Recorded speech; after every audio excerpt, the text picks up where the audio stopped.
2020년 4월 19일 원유에 관심을 가진 시점이고 원유 선물 가격은 7,055원으로 되어 있었습니다. 평상시 가격보다 많이 하락되어 있어서 투자를 결정하게 되었습니다. 2020년 4월 20일 원유 가격 6,540원에 2,288주 1,500만 원을 매수하였으며 종가는 6,320원으로 마무리되었습니다. 2020년 4월 21일 원유 가격은 5,765원으로 9% 추가 하락하였으며 6,540원에서 하락 중으로 계속되고 있었습니다. 2020년 4월 22일 39% 하락 상태를 맞이하여 이틀 만에 650만원 마이너스 상태였습니다. 갑자기 이렇게 떨어질 줄 몰랐는데 엄청나게 폭락하게 되었습니다. 2020년 4월 23일 초보테크로 물타기 신공으로 5,930원 178만원을 300주 매수하게 되었으며 잘못된 판단을 만회하고자 추가 매수하게 되었습니다. 2020년 4월 28일 3,110원을 기록하였으며 공포 심리가 확산되었습니다. 산 금액의 거의 절반에 가까운 금액이 되었으며 일주일 만에 그렇게 떨어졌습니다. 2020년 4월 22일 46% 하락 상태를 맞이하며 8일 만에 985만원 마이너스 상태가 되었습니다. 2020년 5월 2일 41% 하락 상태로 되었으며 2주 동안 유가는 혼란 상태를 맞이하였습니다. 883만원 마이너스 상태를 기록하였습니다. 2020년 6월 2일 한 달 동안 약 70% 이상 상승하였으며 투자 전쟁에서 살아남았습니다. 편단가 5,757원을 기록되어 있었는데 6월 2일 날 5,755원을 기록하며 본전에 가까운 금액이 회복되었습니다. 2020년 6월 2일 유가가 40달러 간다는 확신 덕분에 버틸 수 있었으며 10달러에서 시작한 유가가 지금 37달러, 38달러를 기록하고 있습니다. 2020년 6월 4일 원유에서 빨간색의 색깔을 볼 수 있었으며 이상입니다. 위기를 이야기하기 전에 위험이 무엇인지 알아야 한다. 첫 번째 시장이 주는 위험이다. 두 번째는 투자물이 주는 위험이다. 몇 가지 예를 들어 설명해 보자. 전국 부동산 시장이 하락하여 아파트 값이 떨어진다면 그것은 시장이 주는 위험이다.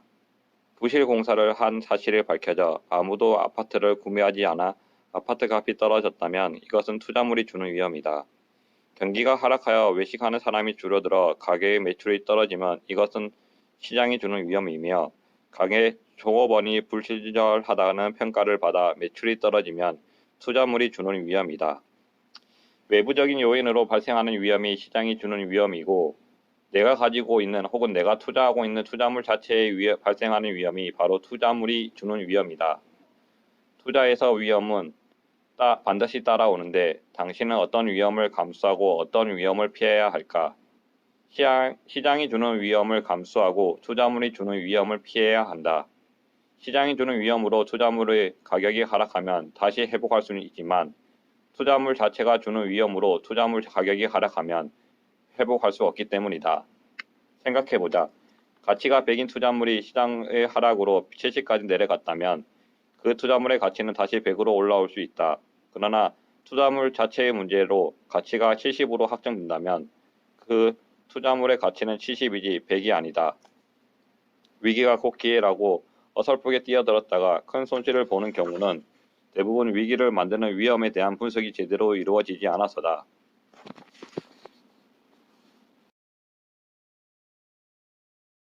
선택과 비용에 대한 시간과 정성을 들였기 때문에 좋은 결과를 얻을 수 있습니다. 처음에는 이 사실을 몰랐기에 보통 사람들은 선택과 비용에만 집중합니다. 주식을 잘한다는 사람에게 돈을 주고 그 사람이 사라는 종목을 사고 누가 돈 좀 번다고 하면 나도 빨리 그걸 사야겠다고 생각하고 돈을 벌어야겠다는 생각이 머릿속에 가득해집니다. 그 시기에는 시간과 정성을 생각하지 않았습니다. 그래서 주식을 시작하고 초반에는 돈을 계속 잃게 됩니다. 지금 생각해보면 그때는 돈을 잃을 수밖에 없을 것 같습니다. 그것은 투자가 아니라 도박이었기 때문입니다. 다른 책에서 본 내용으로 어떤 한 사람이 5억 원 가량을 잃었던 사람이 있습니다.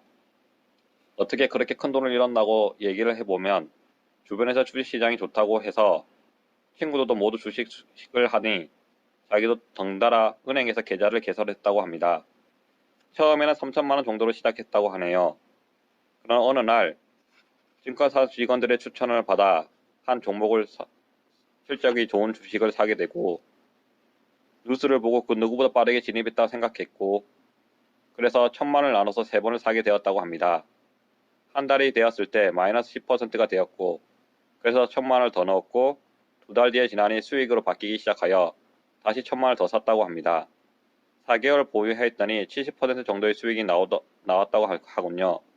그래서 그것을 6개월 동안 2천만원이라는 목돈이 들어왔고 그걸로 아내 차를 바꿔줬다고 합니다. 그때 이 사람은 주식을 늦게 시작한 자신을 원망했다고 한다. 그렇게 더 많이 투자하지 않은 걸 후회했다고 한다.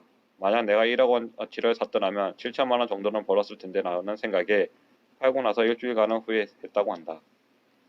그리고 빨리 다음으로 살 종목을 찾아야겠다고 생각했지요.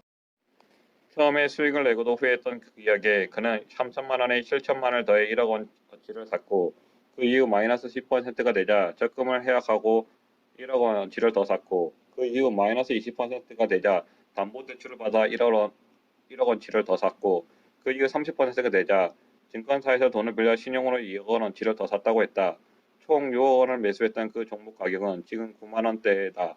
그 사람이 처음 투자했던 가격은 65만 원이었다. 나는 궁금했다. 도대체 그 회사의 실적과 그 회사를 추천했던 정보는 어디서 들었던 것인가요? 그분은 작은 목소리로 대답했다. 인터넷이요. 그리고 그 인터넷 기사를 읽는데도 1시간이 걸리지 않았다고 했다.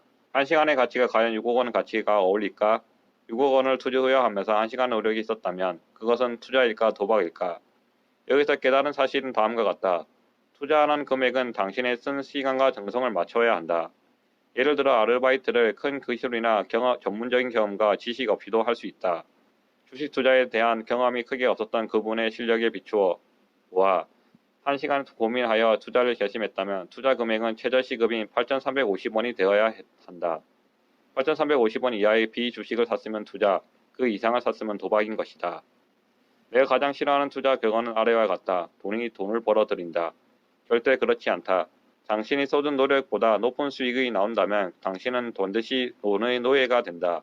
그리고 그 끝에는 반드시 가난이 따라온다. 처음 투자했던 A 기업으로 얻은 수익이 그에게는 달콤한 독으로 다가온 것이다. 이것이 그를 돈의 노예로 만들었다. 돈의 노예가 되면 돈이 된다는 사실을 가지고 또 더 높은 수익을 기대하며 돈을 따라다니게 된다.